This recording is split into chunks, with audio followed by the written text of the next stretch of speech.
Na, na, na. Yeah.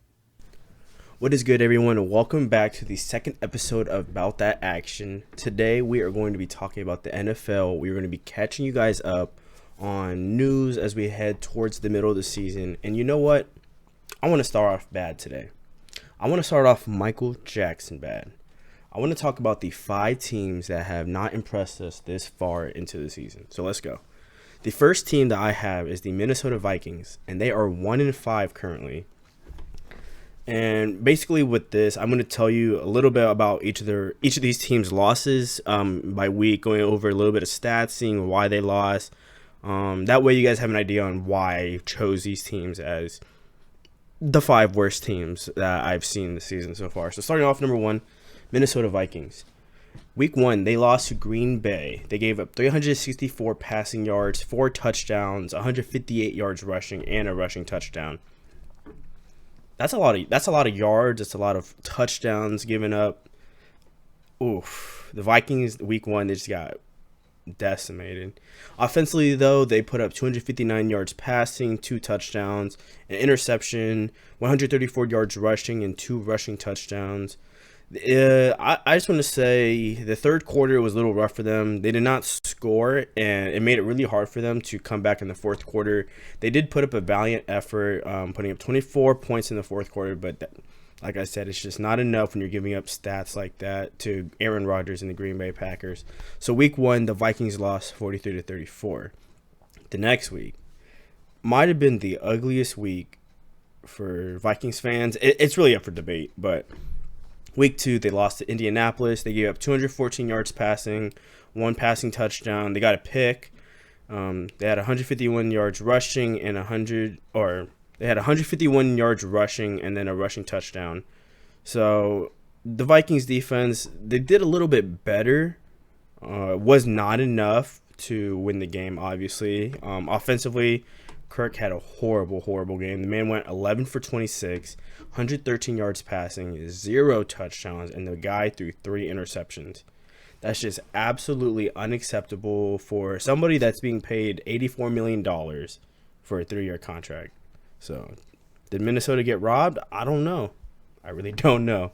So, week 3, the Minnesota Vikings lost again to the Tennessee Titans. They gave up 321 yards. Ryan Tannehill didn't have any passing touchdowns. He did throw a pick. They ran the ball for 134 yards, and they had 2 rushing touchdowns. The Vikings, on the other hand, offensively, they played well, 251 yards passing. They had 3 touchdowns. They had 2 picks, though. They did run for 226 yards and a rushing touchdown. They did not finish the second half strong. That was really just the big part. They ended up losing that game 31-30. It was a close game. It was very, very interesting to watch. That's just when you got to win, you know. But props to Tennessee. They are, I believe, undefeated currently. So it does not surprise me that Tennessee pulled that one off. I believe week 4 they won. I could be wrong. I had week 5 they lost to Seattle. They gave up 217 yards passing, 3 touchdowns. They got a pick. They gave up 124 yards rushing, and they had a rushing touchdown. Offensively, Vikings weren't horrible. They put up 249 yards passing. They had 2 touchdowns. They did have another pick. They had 201 yards on the ground and a rushing touchdown. So it wasn't a bad game, but they did give up a 13-0 halftime lead. So it makes it kind of hard for you to win that game. They ended up losing 27-26. Week 6 lost to Atlanta. This was a heartbreaking loss because next on the list I have is Atlanta Falcons at number 2.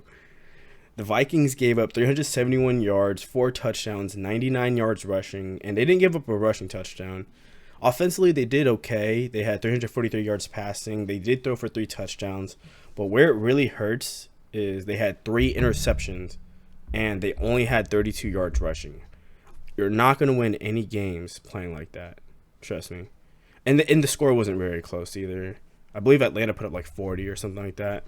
But as we go on to the Atlanta Falcons, we have them week 1 losing to Seattle. They gave up 322 yards passing on 31 for 35 attempts. So Russell Wilson, he had a day.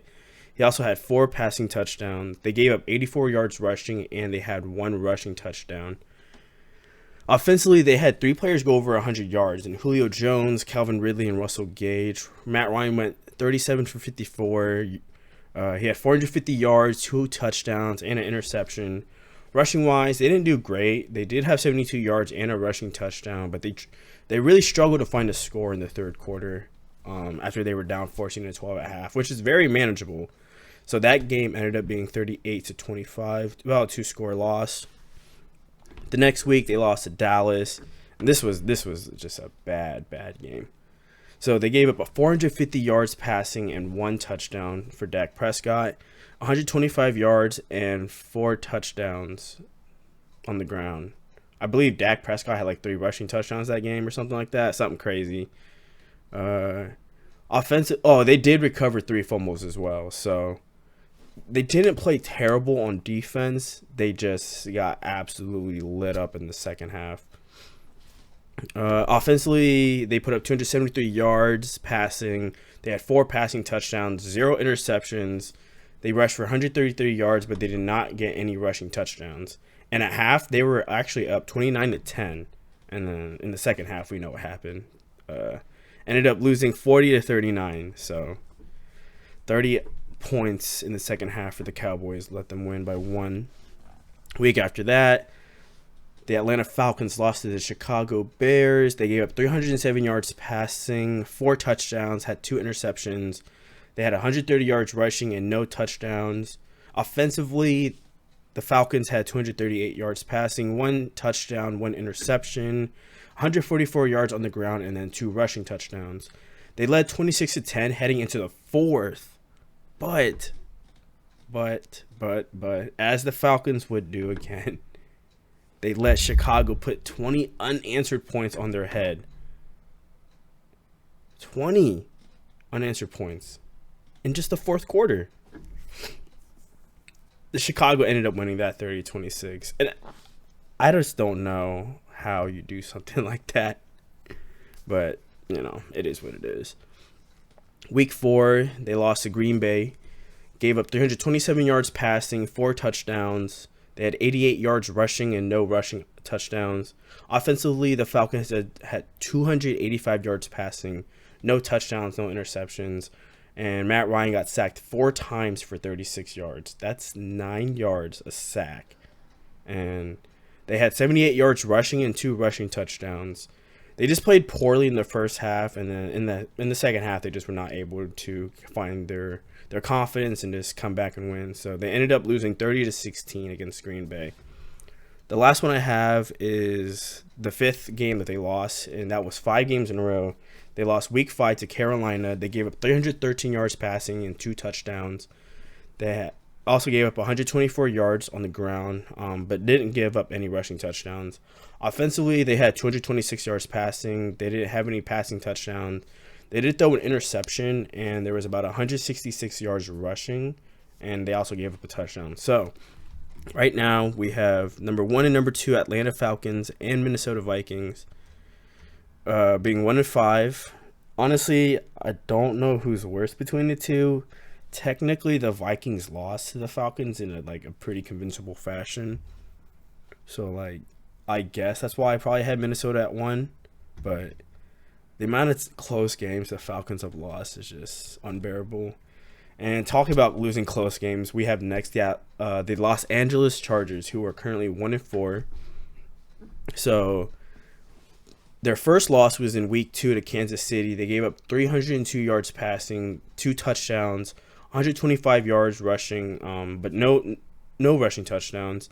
This was, I believe, Herbert's first game starting, which as a rookie, I believe he did not have any warning ahead of the game. Just I believe as kickoff started, his coach just said, "You're starting." So this was his first game. He did not play horrible. He went 22 for 33, had 311 yards passing, 1 touchdown, 1 interception. The team rushed for 183 yards, and they also had a rushing touchdown. They're only down, or they were actually up 14-6 at half, but Kansas City, the Super Bowl champs, they came back in the second half, pushing it to OT, where the Chiefs wanted a field goal, 23-20. So honestly, it wasn't a horrible game. It's Kansas City. You would expect them to to win against AFC West like foe opponent, something like that. The Los Angeles Chargers, week 3, they lost to Carolina. They gave up 235 yards passing and 1 touchdown. They also had 81 yards on the ground and no rushing touchdowns. Offensively, Justin Herbert threw the ball 49 times in just his second game starting. 49 times. That's insane as a rookie. He completed 35 of those for 330 yards and a touchdown. He also threw an interception. The team rushed for about 117 yards. They also had a rushing touchdown. But where it hurt really the most was the fact that the offense had 3 fumbles. You can't really win a game with just 4 turnovers like that. So they ended up losing that one, 21-16, which is a pretty close game. The week after that, they lost again to Tampa Bay, or you could say Tampa Bay. I don't really know. People kind of think it's corny. I think it's kind of corny too, but it's also kind of funny. They had 5 offensive touchdowns by Tom Brady. He had 369 yards, 5 touchdowns, threw a pick that was returned for 78 yards for a pick 6. So, played a little bit of defense, but was not good enough. They also gave up 115 yards rushing on the ground, but did not give up a rushing touchdown. Offensively, they had 290 yards passing, 3 touchdowns, and threw a pick. They had 46 yards rushing with no touchdowns on the ground and a fumble. So, like I said, you're not going to win many games not being able to rush the ball and turning the ball over. They lose another close game, 38-31 to Tampa. This one I believe hurts the most for most Chargers fans. This was the New Orleans, I want to say it was either Sunday or Monday night game, but they gave up 325 yards passing, 1 touchdown through the air, and they also had a pick. They gave up 95 yards rushing and 2 rushing touchdowns. Offensively, they had 264 yards passing, 4 passing touchdowns, 111 yards rushing, and no rushing touchdowns. They gave up 3 sacks for 25 yards, which is a little over 8 yards a sack, which you're not going to be winning many games when your quarterback is losing 8 yards 3 times like throughout the game offensively. They also gave up a 20-10 lead at halftime. And I think another reason that it got to where it was towards the end of the game, Michael Badgley, I believe, kicks a field goal with 5 seconds left in the game. To the little off the uprights, and they lose. Well, they didn't technically lose at the time. It was for the game, but they ended up going to overtime, 27-27, and they just lost 30-27. So another team that can't clutch it up and have been paying the price dearly for it. So that is number 3, Los Angeles Chargers. At number 4, we have the Philadelphia Eagles, who are currently 1-4-1. 1 win, 4 losses, 1 tie. Their first loss was against Washington football team. That's going to be a little bit difficult to remember. They just recently changed from the Redskins, which I think was a good move on their half. Washington football team, honestly, ain't a bad name in my opinion. But, it'll be a little bit harder to kind of remember and to always, try to be correct about. So week 1, they lost to the Washington football team. They gave up 178 yards passing and 1 touchdown, 80 yards rushing and 2 touchdowns, and they recovered a fumble.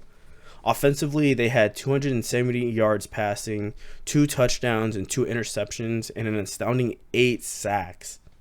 You add a fumble into that, and that's 3 turnovers for the Eagles, who just completely got shut out in the second half.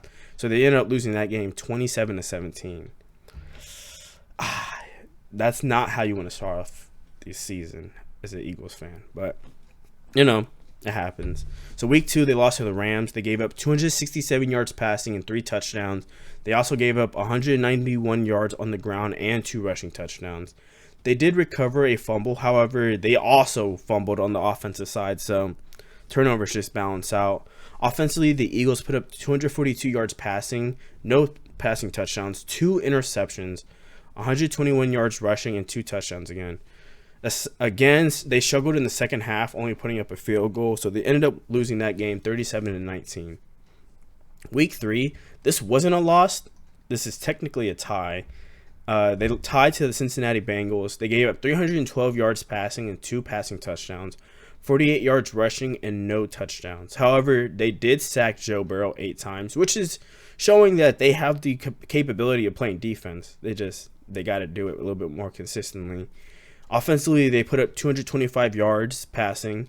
They had 1 touchdown, 2 interceptions, 175 yards rushing, and a rushing touchdown. They ended up tying the game in overtime, 23-23. The next one, week 6, they lost to Pittsburgh. They gave up 239 yards passing, 3 touchdowns, 136 yards rushing, 2 touchdowns. Rookie Chase Claypool, right here out of Notre Dame, went absolutely ballistic. Absolutely ballistic for a rookie. This guy had 7 catches for 110 yards and 3 receiving touchdowns. And you know what? Just to make matters worse, he also had a rushing touchdown. 4 touchdowns for the rookie that day. Offensively, the Eagles put up 276 yards passing. They had 2 touchdowns, 2 interceptions. They gave up 5 sacks. They had 94 yards rushing and 2 rushing touchdowns. They ended up losing that game 38-29. You're not going to win that many games with just the amount of sacks you're giving up, the amount of interceptions, really. So week 7, they lost again to the Baltimore Ravens. They gave up 186 yards passing, 1 passing touchdown, 182 yards rushing, and 2 rushing touchdowns. Offensively, they weren't horrible. They had 213 yards passing, 2 touchdowns, 194 yards rushing, and a rushing touchdown. However, Carson Wentz did fumble. So in just week 7, up until that point, I had a very interesting stat line. Carson Wentz has thrown 9 interceptions and has fumbled 1 time in 6 games. That's 10 turnovers in 6 games. As a quarterback, as somebody that is leading the Eagles, you can't be doing that. You just simply can't. So also another thing I wanted to say was a game changer was Jake Elliott, the kicker. He did miss the field goal before half to the Ravens. So that was another thing that I noticed that would have probably changed momentum a little bit going to the halftime for the Eagles, but they ended up losing that game to the Baltimore Ravens. And the 5th and final team that I have that has not impressed us, and it's not going to shock you guys either. Week 1, this team lost to the defending Super Bowl Kansas City Chiefs, and we all know who it is, the Houston Texans. We were very excited. This is the first game of the season mid-COVID. I don't really know how you want to say it. Basically, the first game of the season. But they gave up 211 yards passing and 3 passing touchdowns. They also gave up 166 yards rushing and a rushing touchdown. Offensively, they had 253 yards passing, 1 touchdown, 1 interception. They also had 118 yards rushing and 2 rushing touchdowns. They didn't score in the second and third quarter, so that's going to make it very hard for you to come back in the fourth quarter. So they ended up losing their first game of the season, 34-20. Week 2, they lost to the Baltimore Ravens, so they haven't had a very easy start yet. Week 2, they lost to the Baltimore Ravens. They gave up 204 yards passing, 1 touchdown, 230 yards rushing, and a rushing touchdown. Offensively, they did not horrible. They put up 275 yards passing. They had 1 touchdown. They also threw a pick, and they had 51 yards rushing, which you're not going to win that many games. And they also had a fumble by wide receiver Kiki Cutie. So you're not going to win any football games with a weak run game and just turning the ball over against a very stout defense like the Baltimore Ravens, and then a very explosive offense like the Baltimore Ravens. So, like I said, they ended up losing week 2, 33-16. Week 3, they lost to Pitt, which we all know is an undefeated team currently. They gave up 237 yards passing. They had 2 passing touchdowns, 169 yards rushing, and a rushing touchdown. Offensively, the Houston Texans put up 264 yards passing, 2 touchdowns, 1 interception, 29 yards rushing, and 1 touchdown. Once again, another week with lackluster running. You're not going to win football games. I've already said this maybe 2 or 3 times in this video, but you're just simply not going to win the football games with a weak run game. You just got to do a lot better. Week 4, they played the Minnesota Vikings. They lost to them. They gave up 260 yards passing, 1 touchdown, 162-yard rushing, and 3 rushing touchdowns. Offensively, they put up 300 yards passing with 2 passing touchdowns, 96 yards in the rushing game, no rushing touchdowns, and they also had another fumble. So coincidentally, after this game, head coach Bill O'Brien did get fired, and the Texans ended up going to Jacksonville, I believe, the next week, or Jacksonville came to them. Don't know, don't really care. They ended up winning that game, so maybe a change in scenery was needed. But week 6, the week after that, they ended up losing to Tennessee, which we know Tennessee is also another very good team. They gave up 366 yards passing, 4 touchdowns, and 1 interception. They had 263 yards rushing and 2 rushing touchdowns, again, including a 95-yard god-tier run by Derrick Henry. I mean, that play, somebody that size, 6'3", 230, 240 pounds, should not be moving as fast as he does. And then he also capped it off by having a overtime wildcat run up the middle. So that was a little bit of a heartbreaker for most Houston fans. They were able to recover a fumble on the defensive side, which is good. On the offense, they put up 335 yards passing with 4 passing touchdowns, 92 yards rushing, and a rushing touchdown. However, it just wasn't good enough as they lose another close game. So, yeah, those are just the 5 teams that I thought were a little lackluster. Could have definitely done a lot better in terms of starting the season out. But, it's only the first half of the season. And these technically aren't the worst teams. We all know the worst team in the league right now is the New York Jets. They're 0-6. But I think they're just tanking. So we'll see. So on the opposite flip side of that, I think I just did like a double conundrum. I don't know. I don't really speak English like that. But the 5 teams that have impressed us so far, I have at number 1 is the Pittsburgh Steelers, 5-0.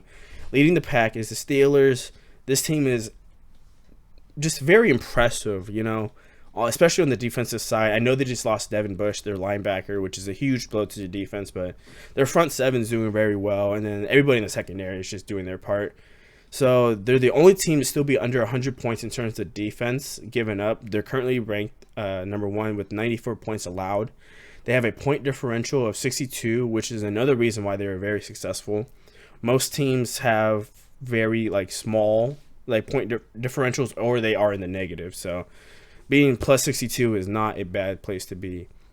Another reason why they are being so successful is Big Ben. He's putting up quality stats coming off of his injury season. So this guy has put up 1,100 yards, or 1,178 passing yards so far, 11 touchdowns, and only 1 interception.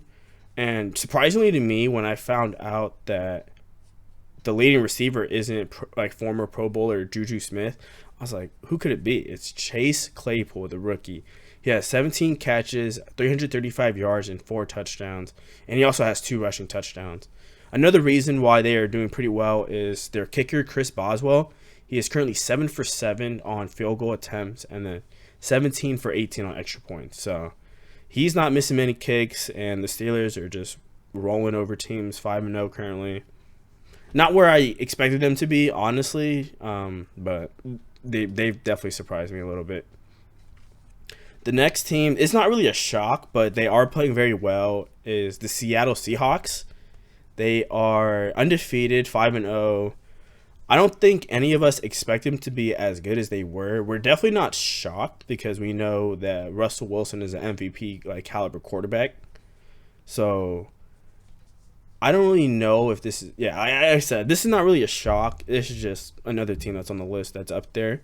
So leading the pack for them is MVP candidate Russell Wilson. This guy has 1,502 yards passing, 19 passing touchdowns, and 3 interceptions. But honestly, I don't think he would be as successful without his second-year wideout, DK Metcalf. This guy is literally tearing up the league. He has 22 catches, 496 yards, and 5 touchdowns.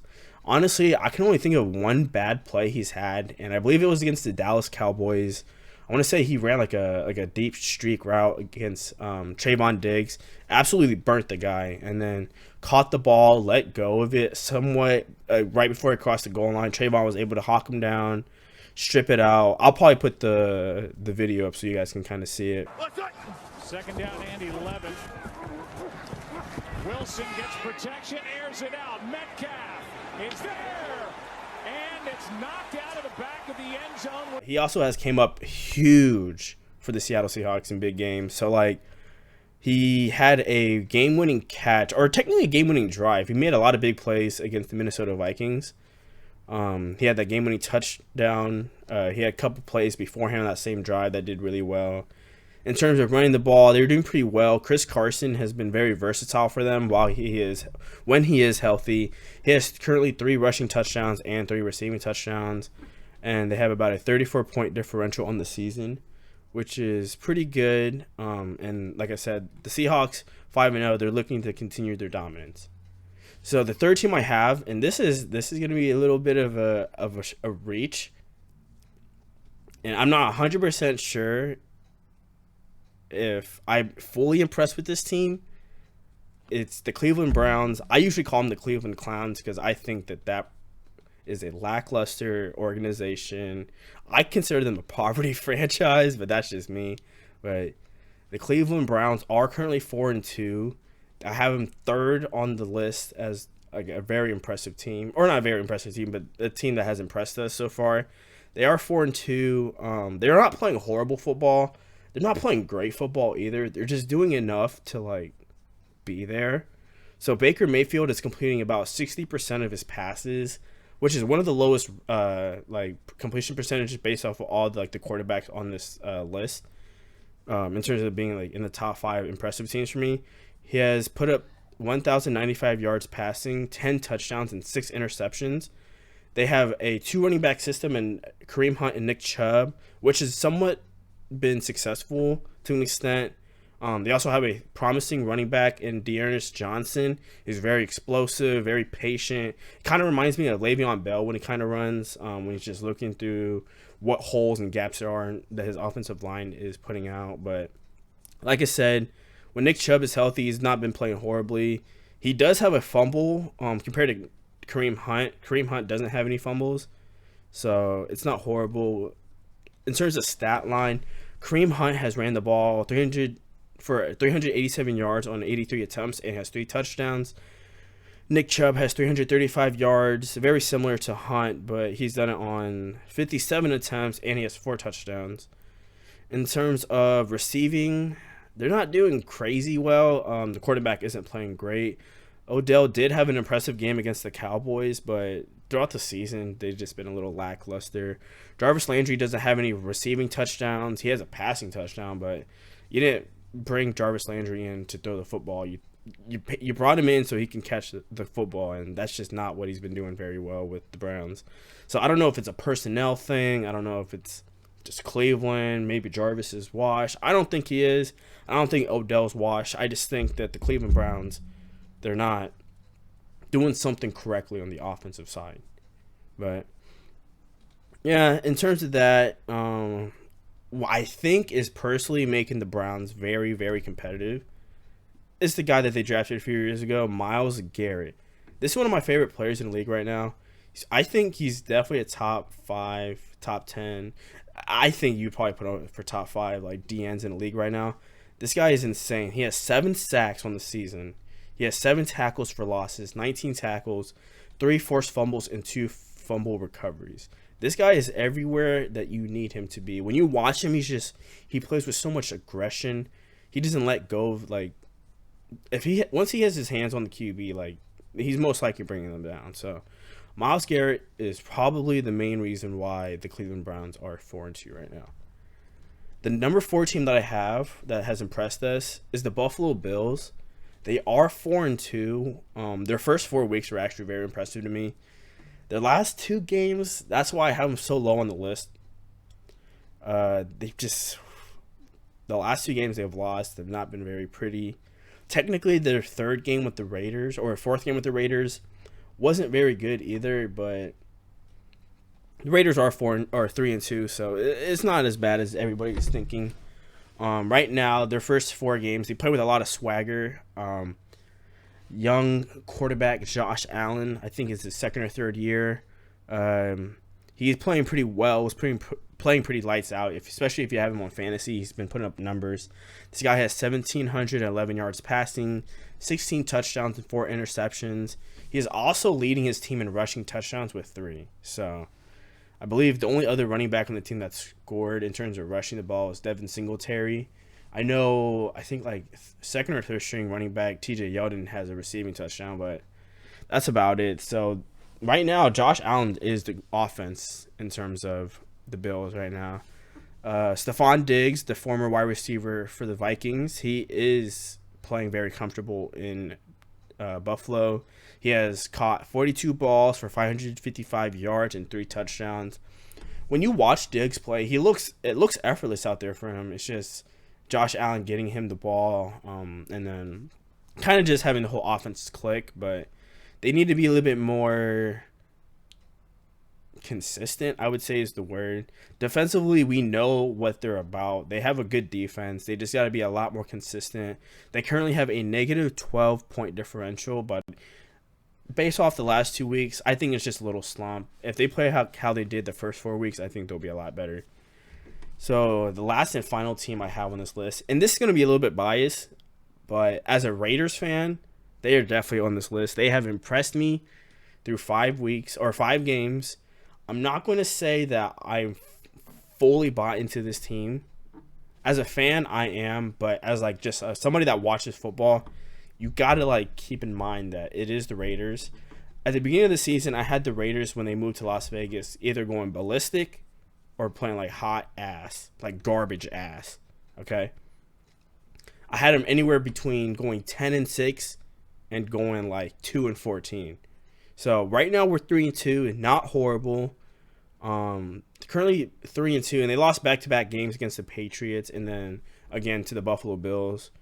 But they also took down some powerhouses. Like they took down the New Orleans Saints with Drew Brees. He took down the Kansas City Chiefs with Patrick Mahomes. Which, unless you're a Raiders fan, I don't think many people thought that the Chiefs were gonna lose to the Raiders. But offensively, Derek Carr has been showing a little bit of flashes from his MVP season. He's finally going deep, which when watching him, I was like, man, this guy just dinks and dimes his way up the field. Like, take a shot downfield. We finally had some weapons come in that are able to stretch the field. Henry Ruggs, Nelson Aguilar, Hunter Renfro's doing a pretty solid job. Bryan Edwards when he's healthy. Not that Tyrell Williams last year wasn't a good deep threat. He just wasn't exactly the perfect target for Carr, in my opinion. But right now, Derek Carr has 1,442 yards passing, 11 passing touchdowns, and an interception. Leading them in the run game is Josh Jacobs. He has 337 yards rushing. This is kind of a shocker. I did not realize that he has ran 106 times, which is, I think, the most in the league. But he does have 5 rushing touchdowns. In terms of the guy that is leading the receiving end, I'm not surprised it's our tight end again for the second straight season, Darren Waller. He's leading the team in yards and catches with 34 catches and 295 yards receiving and 2 touchdowns. I also wanted to say, I already mentioned his name earlier, but Nelson Aguilar, he's a new pickup for the Raiders. He has 10 catches, 185 yards, and 3 touchdowns. So I'm not mad about how the Raiders look. I definitely think that defensively they have the potential to be good. It's just the play calling, man. Play calling is very sus. Sometimes I'm looking out there, I don't know what the defense is reading. But the Raiders, I think, being at number 5 for teams that impressed us, nobody expected them to be like this. They've had a very hard schedule. I believe the next game they're playing against is Tampa Bay, so we'll be on the lookout for them.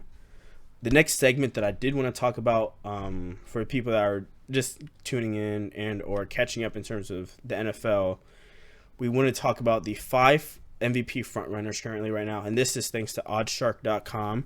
At number 1, it's currently Russell Wilson. I'm absolutely not shocked. The guy is 5-0. He's playing like the demon. He is just making all the right plays. At number 2, I have Patrick Mahomes. That guy is currently number 2 in the front runner for the MVP. Number 3 is Aaron Rodgers. I don't think that's a shock. A-Rod's been playing pretty well. They did have one bad game, maybe 2, but Aaron Rodgers, other than that, has been playing pretty well.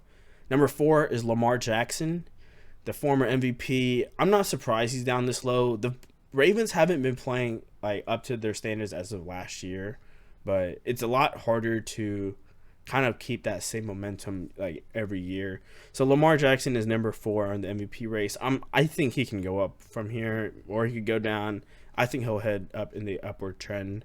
And number 5, this is not really a shocker, but he is a sleeper. Kyler Murray is number 5, and I think Kyler Murray is exactly right at number 5. I could see someone pushing for like Derek Carr, or maybe I don't really know who else you would put up there, really. I think if it's not Kyler Murray, it's Derek Carr, and that's just being a little bit biased, but I don't disagree with Kyler Murray being at 5. He's been playing pretty well. Other than the fact, the last game he played against the Cowboys, he had a lot of passes that he just was off the mark.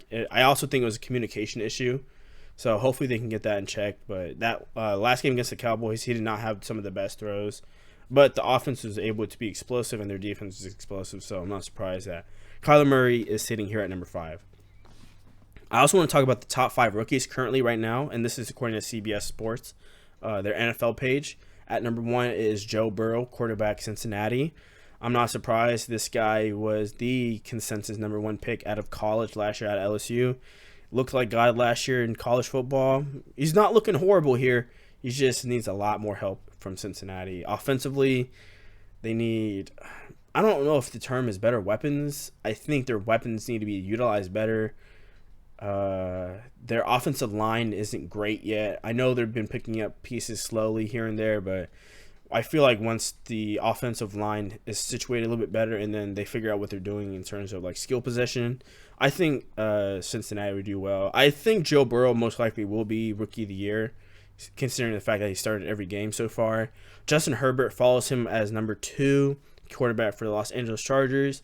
Made his debut week 2 of the season after Tyrod got hurt by his team doctor, which I still don't know how that happened. Justin Herbert hasn't been playing horrible. He's shown a lot of glimpses of like potential. He's had a lot of great plays. He's had like fadeaway off his back foot touchdown passes, or like dimes in terms of that. I think really what it is for Justin Herbert is just being a little bit more consistent, finding his rhythm, and then just the team helping him out. But those two are my top 2 in terms of MVP races. I know, or not MVP, Rookie of the Years, my fault. I know Tua just got the nod this week. News just broke out. I did feel really bad for Ryan Fitzpatrick. I didn't think that starting Tua was necessary at this point in time. He is coming off of an injury from last year. The doctors say, I believe he's like 100%. I don't personally know that the injury he had was pretty crushing. So I just wanted to make sure that he was like 100% ready to go before. I thought Ryan Fitzpatrick was doing well. I know the Dolphins have won their last 2 games, and it's been kind of convincing. So the Tua start kind of threw me off. I am a fan of Tua. He went to Bama. You know how I am with the Roll Tide, but I think that Tua starting this week, he must have been balling out in practice or something, man. Because I don't think a quarterback that has been winning 2 games like back to back like that recently should just lose their job. But like I said, I'm not down in Miami. I don't really know what's going on, but yeah, that's just the situation. So for number 3, I have rookie Justin Jefferson, wide receiver for the Minnesota Vikings. That guy has been tearing it up as a rookie. He is just eating right now. Kirk Cousins, when he finds him in the rock, he's just doing his thing. So I can't talk bad about Justin Jefferson. I'm not surprised he's doing better in terms of receiving. One of the receivers as for the rookie class. I know Jerry Jeudy, Henry Ruggs were the first picks in terms of like rookie receivers. They haven't been playing too well. I know injury has been a little bit of a factor for them. Schematically, like their teams aren't the greatest. I'm not saying Minnesota's team schematically is doing well either, but I'm not surprised that Justin Jefferson's up there. I just thought personally that would have been one of the other 2 Bama boys, but hey man, LSU be putting out quality players, so I'm not surprised.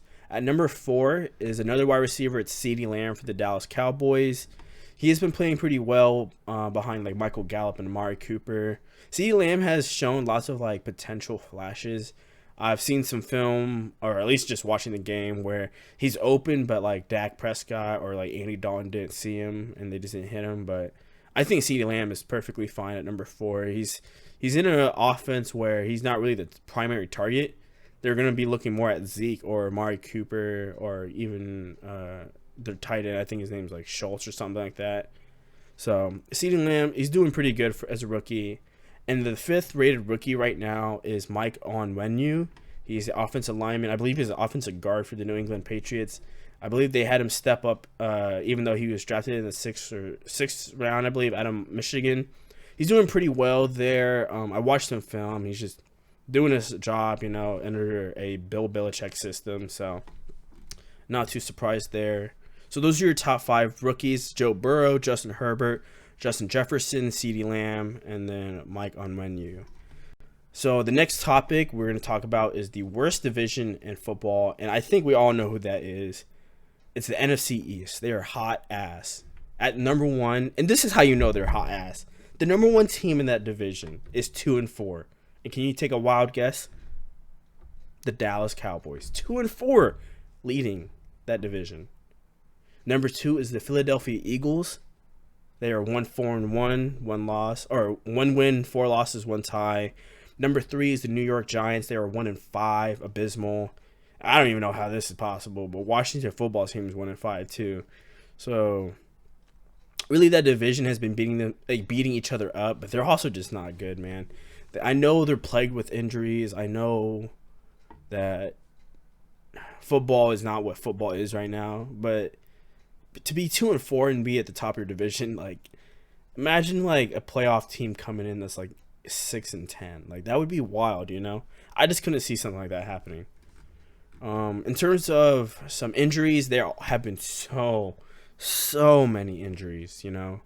I want to talk about some injuries for some players. I want to attribute this to lack of practice time, preparation.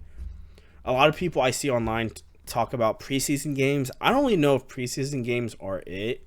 I can see why it would help just having like some speed, like some game time speed repetition, but I think in terms of NFL players, like, they're paid millions and millions of dollars every year to keep their body at like peak performance, So like, regardless, they should always be ready to go. But let me see. So at number 1, I had Christian McCaffrey. This guy has been out for a while. I believe he's making a return sometime soon, but he did have an ankle injury. Chandler Jones for the Arizona Cardinals. He recently just got bicep surgery, so I believe he's done for the season. Another one is Tariq Cohen for the Chicago Bears. That guy had an ACL injury. Another one was Greedy Williams. I believe he had a shoulder injury. He's part of the Cleveland Browns. The Cleveland Browns actually have a few injuries. They had Nick Chubb, MCL. I believe he should be back sometime soon. Grant Delpit for Cleveland as well. He had an Achilles injury. Dak Prescott, we all saw that one. Very gruesome. I'm glad he's doing okay. I really hope he gets paid. I know he's not, but if Jerry Jones, if you ever stumble across this podcast, please pay the man. Pay Dak Prescott. Just do it. Another one for the Dallas Cowboys, Tyron Smith, left tackle out of USC. He's up there. Another USC boy, Jarrell Casey for the Denver Broncos. He had a bicep injury. The Broncos also got plagued with injury. They had Cortland Sutton. This guy injured his ACL and his MCL, so that guy is definitely not making it back to the field anytime soon. Hope he has a speedy recovery. Another big blow, Von Miller, pass rusher for the Denver Broncos. That was a big blow for them as well. Marlon Mack for the Indianapolis Colts had an Achilles injury. Teammate Malik Hooker for the Indianapolis Colts had an Achilles injury as well. Leon Jacobs for the Jacksonville Jaguars had an ACL injury. Kelechi Osemele, he had a knee injury for the Kansas City Chiefs, so that's a big blow for Patrick Mahomes. Tyrell Williams for the Las Vegas Raiders, he had I believe it was separated shoulder and then like a torn labrum. I couldn't remember, but I know that was it. Derwin James, he has for the Los Angeles Chargers, has a knee/meniscus injury. Saquon Barkley, this one hurt me because this was my number one draft pick in fantasy. Had an ACL injury, I want to say week 1 or week 2. Huge blow to fantasy for me, so I have just been playing recovery since then. This one's a big blow for the Pittsburgh Steelers. Zach Banner, their offensive lineman, he had an ACL injury. Next, the San Francisco 49ers. Man. Solomon Thomas, ACL injury. Other pass rusher, Nick Bosa, ACL injury. Those were 2 huge blows for a D-line that had a bunch of former first-round draft picks on there. Another huge blow. It's not as big as a blow, but it's still a big blow for Tampa Bay. Former first-round draft pick O.J. Howard, their tight end. So now they're just down to, Gronk and I believe Cameron Brate instead of having a 3 tight end system. And then another huge blow for Tennessee, Taylor Lewan. This guy had an ACL injury. So those are 23 players that I think are pretty vital to the team. They had some unfortunate injuries, so hopefully they can recover soon. Some of them should be coming back at some time soon, but majority of them are out for the season. So the last segment I want to talk about is my predictions. So the day I'm recording this is October 22nd. It is Thursday. It's currently 3:38.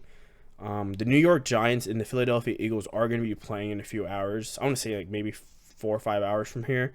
So my prediction for them is obviously going to be beforehand. I won't know who wins, but this video will be up after that game is played. So I have the Philadelphia Eagles winning that game. I don't really see New York winning too many games coming out. Second game I had was the Detroit Lions versus Atlanta Falcons. I think the Falcons are not good. They had to find some rhythm, something, don't know. But I had the Detroit Lions winning that one. Cleveland versus Cincinnati. I have Cleveland winning that one. I think that defensive line is just too much. Not even defensive line, just Myles Garrett is too much for Joe Burrow and company. I could be wrong, but I see Myles Garrett wreaking some havoc on that Cincinnati offense. This is a huge game. This is 2 powerhouses currently. Pittsburgh versus Tennessee. This one took me a while. I had to sit back and really think about it, watch some film. Pittsburgh has been playing lights out, but they did just take a devastating blow at linebacker. And with the way Derrick Henry's been running the ball, I just have to say I think Tennessee takes this one. I think it'll be a 4-quarter game. Probably might be even down to like a field goal. I wouldn't be surprised if it pushed to overtime. I have Tennessee winning in a very close one in that one, but would not be surprised if Pittsburgh won just because how good they have been playing all season. Next one, Carolina versus New Orleans. I have New Orleans winning. Teddy Bridgewater has been very impressive. He's not putting up like crazy stats, but he has been very, very like consistent in terms of just being their leader. You know, Robbie Anderson's playing well. Mike Davis has stepped up pretty well. Just waiting for Christian McCaffrey to return, but I think the New Orleans Saints are going to be taking that one. The next one is the Buffalo Bills versus the New York Jets. I don't even have to question that shit. The New York Jets suck. They're obviously tanking. And the Buffalo Bills, they have lost their last 2 games, but they're going to win. They're going to win. The next one, the Dallas Cowboys versus the Washington football team. I wouldn't be surprised if Washington honestly won that game. Their defense isn't bad. They're starting a lot of stuff in terms of offensively, like rotating quarterbacks around. They just signed a new wide receiver in Robert Foster, the former Bill, also a former Bama player. So, you know, Washington, they could win this game, but I think Dallas has enough firepower and superstars to beat out the Washington football team. So we're going to go with Dallas in that one. Next one, Green Bay versus Houston. Houston has been somewhat lackluster. Aaron Jones has been playing well. If Devontae Adams is healthy, he plays well. I don't think the Houston defense is good enough to stop Green Bay. I got Green Bay winning that one. This one is the next one is pretty interesting. I have the Seattle Seahawks versus the Arizona Cardinals. The Cardinals aren't playing bad, like I said. if you're going to punish Pete Carroll in this defense, Kyler Murray cannot do what he did against the Cowboys. He cannot miss easy passes. He cannot have communication issues. The Seattle defense will punish him. They might not have all the superstars that they used to have on the defensive side, but they are still a very well-coached team. So I have Seattle winning that one. MVP candidate Russ is going to do his thing against the Cardinals defense, especially with Chandler Jones out. Budda Baker is playing like a god right now. Could be a top 3 safety in the league right now. So that game will be definitely fun to see. I have Seattle winning that one. Wouldn't be surprised if that game was very close. Next one is Kansas City versus Denver. Kansas City, I believe, is coming off of a bye week, or maybe they played a game last week. I think they're coming off of a bye week against the Raiders. They're playing against Denver Broncos. I don't see Kansas City losing another game right now. I think them losing to the Raiders was a wake-up call in terms of how their offense and defense needs to play. We know how they're capable of, but I think Denver has too many injuries to both sides of the field. I don't know if their tight end Noah Fant is coming back or not. So I just have Kansas City winning that one, but I wouldn't be surprised if Denver won that one. They have been known to shock the world. So the next one, San Francisco versus New England. I don't think San Francisco is where they need to be right now. They're just dissipated with injuries. I think Raheem Mostert just came back from injury. Jimmy G just came back from injury. Their whole defense is injured. So New England for sure. I think New England wins just because of coaching. And then we'll see if MVP Cam does this thing. The next game, Jacksonville Jaguars versus the Los Angeles Chargers. I got the Chargers. It's kind of a close one. Jacksonville hasn't been playing abysmal, I would say, but something about rookie Justin Herbert, I think he's good enough to win this game. So I'm gonna give my prediction to the Chargers on that one. Tampa Bay versus Las Vegas. As much as I love my Raiders, I think Tampa Bay most likely wins this game, depending on how their offense plays. Because offensively, I have no worries about the Raiders, but Tampa Bay offensively is, I think, streets ahead of our defense. I know for a fact that our defense is inferior to a lot of offenses. They've shown lots of glimpses of being successful. We're just not consistent, and I think that's play calling on the defensive end. We have very good players, but it's not good enough to the point where they're able to stop any offense. I was very shocked, very surprised to see them shutting down Kansas City in the second half. But unless they play like that all the time, I think Tampa Bay takes the dub here. That one was kind of hard, but if we're being realistic, I don't think the Raiders are going to beat Tampa Bay. Then the last game we have is Chicago versus the Rams. I had the Rams winning this one. Chicago, they're in the midst of testing quarterbacks. The receiving core ain't too happy. Tariq Cohen's out, so the Chicago Bears defensively as well. I don't know. Khalil Mack hasn't been great. The secondary hasn't been amazing. The linebackers aren't great. I think Chicago has the potential to win this game, but I don't see them winning. I just have the Rams winning this one. So those are my predictions. Let me know what you would change, what you think, who you think is going to win. But like I said, those are it for right now. I want to thank you guys for tuning into this show. The first 2 podcasts I do know have been sports related. I've been reaching out to some people that I've used to work with and or went to school with. A few of them have talked about being on the show. We're going to definitely have more topics in terms of this. Some topics I know we're going to be talking about soon are women in STEM, like tips and tricks and being successful in school, dealing with high stress situations. I know that most of my viewers are not interested in sports, so I want this channel to have more than just sports. But for right now, with the 2 podcasts we have, it's gonna be sports. But just stay tuned, folks. Soon I will have more content out, more topics, more discussions, and more entertainment for you to listen to and to learn more. So, like I said, I want to thank you guys again. Please continue to share the channel with everybody. My Twitter account, BTA_podcast. Keep sharing with your friends and family. Help this channel grow. If you ever want to be on the podcast, feel free to shoot me a DM, leave a comment, email me.